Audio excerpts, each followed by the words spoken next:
Ya, memang secara etika ini patut dipermasalahkan karena situasinya sedang pandemi. Jadi kita mengharapkan elit politik tentu memiliki empati politik, empati ke masyarakat itu lebih tinggi ketimbang masyarakat biasa mestinya. Karena kan bagian dari partai politik itu kan mengagregasi, mengartikulasi kepentingan dan situasi masyarakat rakyat yang sedang diwakili.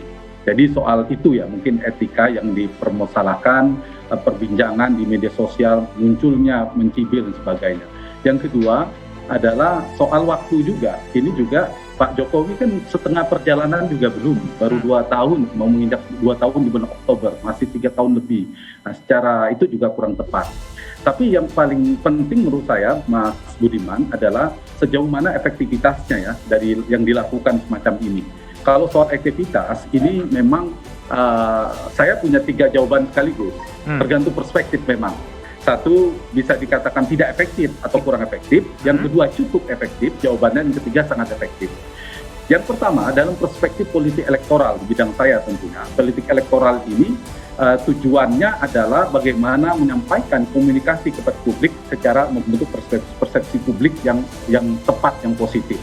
Dalam politik elektoral itu ada hukum besi, dikenal atau popularitas, yang kedua lalu disukai atau likability, setelah likability yang ketiga adalah dipilih atau elektabilitas. Elektabilitas ini adalah jantungnya, tujuan akhir dari seorang politisi ketika melakukan komunikasi kepada publik. Nah, baliho-baliho ini, cara komunikasi konvensional ini saya hendak mengatakan, ini hanya efektif di level popularitas. Di level untuk mengenalkan. Secara elektabilitas saya kira itu bisa diuji dengan data dan realitas fakta itu tidak akan efektif. Tetapi orang-orang seperti kaliber Mbak Puan Maharani itu kan sudah sangat populer. Jadi kalau kemudian saya meragukan efektivitasnya dalam bentuk elektabilitas, misalnya untuk menandingi, mohon maaf saya harus mengatakan pada gubernur di Pulau Jawa itu agak sulit elektabilitasnya. Justru berpotensi munculnya kontraproduktif kalau tidak berhati-hati. Di mana kontraproduktifnya? Karena cibiran masyarakat situasi yang tidak tepat, cek saja di monitoring pembicaraan di media sosial, terutama pemilih-pemilih muda, milenial, itu situasi yang tidak tepat, kecuali masih mending kalau baliho-baliho itu isunya atau kalimat-kalimat yang muncul adalah lebih pada isu pandemi. Misalnya memberi contoh bagaimana menegakkan 5M, 3T, pakai masker, Mas Budiman dan sebagainya. Itu masih mending. Tetapi kalau apalagi yang sudah vulgar Mas Maman ya menyebut 2024 dalam situasi saat ini menurut saya kontraproduktif. Dan itu saya menyaksikan, meragukan sekali itu nanti hasil dari baliho-baliho ini akan menaikkan elektabilitas melampaui misalnya Anies Baswedan, Ganjar Pranowo atau Ridwan Kamil dan sebagainya. Jadi agak kurang efektif. Tapi ada yang cukup efektif Mas Budiman. Kalau dalam perspektif yang lain itu adalah komunikasi elit. Komunikasi elit itu ada 2. Kalau pesan itu disampaikan kepada Pak Jokowi untuk melawan isu 3 periode, kan cukup kuat itu Pak Jokowi 3 periode. Nah, dengan munculnya warna kuning, Golkar, PDIP, itu kan pesan yang kuat. Demokrat, PKB menolak isu 3 periode dan paling tidak merusak resonansi orang-orang yang menyuarakan ini 3 periode. Yang kedua juga cukup efektif, terutama Pak Prof. Indrawan di PDIP ada kompetitor di internal katakanlah. Cara misalnya Mbak Puan ini dalam perspektif netral ya saya kira mengirimkan pesan bahwa PDIP itu akan mengusung Mbak Puan.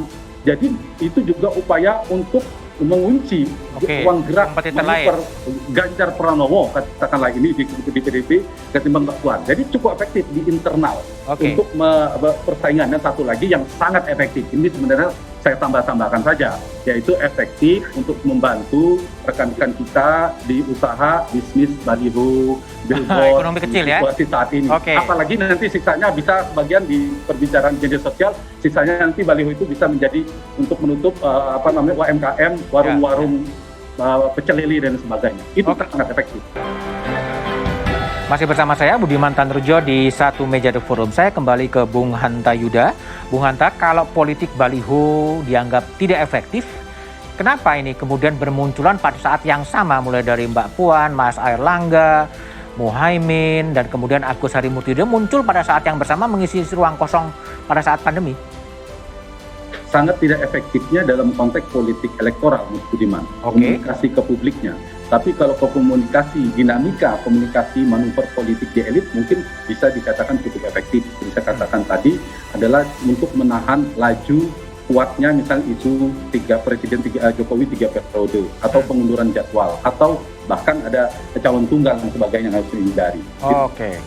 Tetapi Mas Budiman, untuk konteks politik elektoralnya, komunikasi kepada publiknya, menurut saya ini strategi keliru.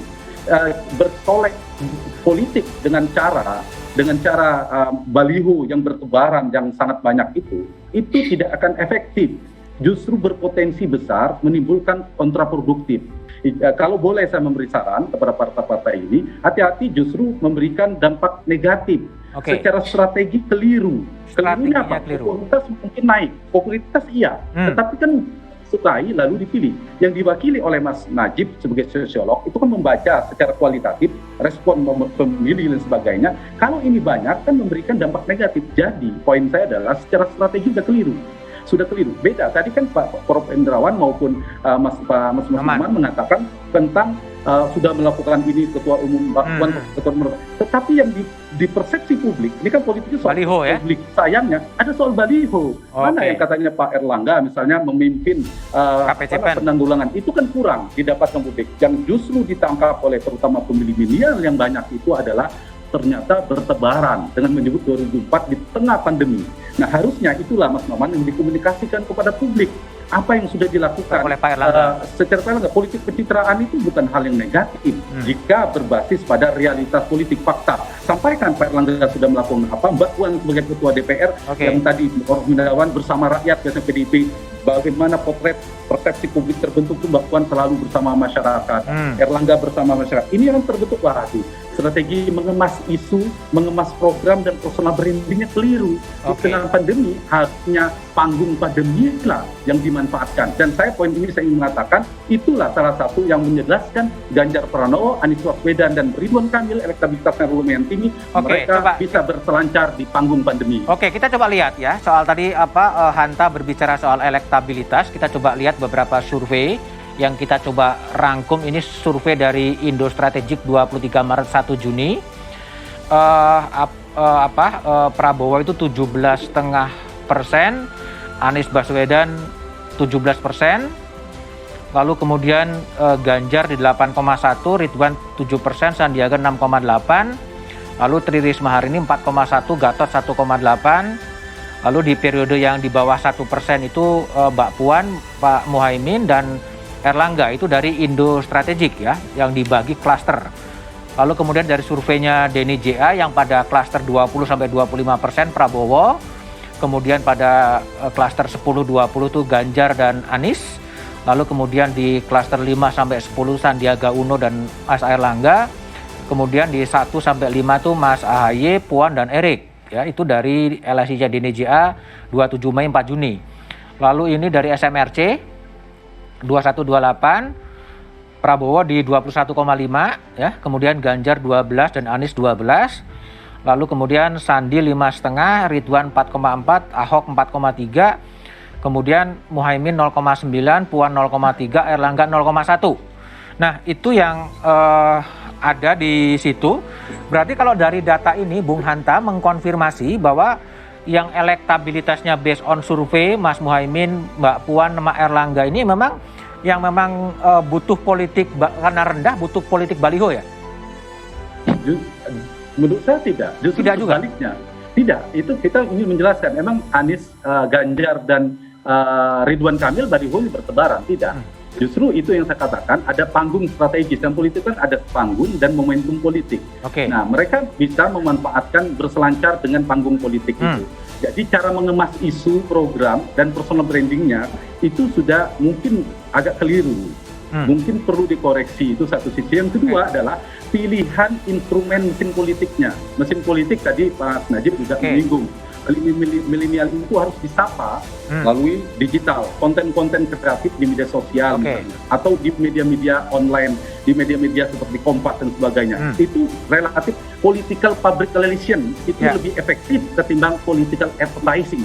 Yang dilakukan itu adalah iklan politik, menyampaikan dirinya. Kalau diberitakan Mas Budiman bicara tentang Airlangga, Mas Budiman sebagai jurnalis senior membicarakan itu beda, itu punya kredibilitas yang kuat tinggi ketimbang misalnya tadi pesan-pesan Ican, kecuali hanya popularitas. Popularitas sah-sah saja. Oke, Bung Hanta, jadi apa saran Anda di yang dilakukan oleh elit di era pandemi sekarang? Pertama, anggap saja pemilu, pilpres itu seolah-olah tinggal minggu depan. Pasti partai jor-joran membantu rakyat, bersama rakyat.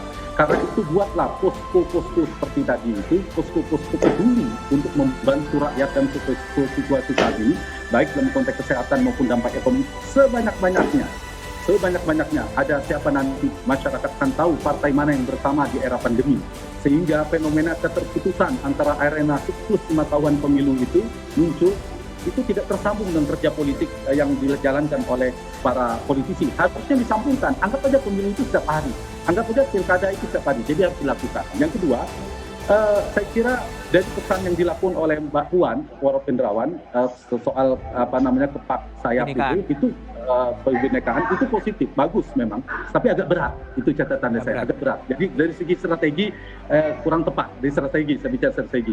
Kalau dari sisi Pak Airlangga, Mas Maman, ini terlalu vulgar sehingga menunjukkan tingkat empati seperti Mas Najib katakan tadi. Bicara 2004 itu kurang elok, tidak empati dan bisa menimbulkan kontraproduktif. Saya kira justru mari bersama rakyat, tunjukkan kepedulian pada masyarakat itu lebih baik.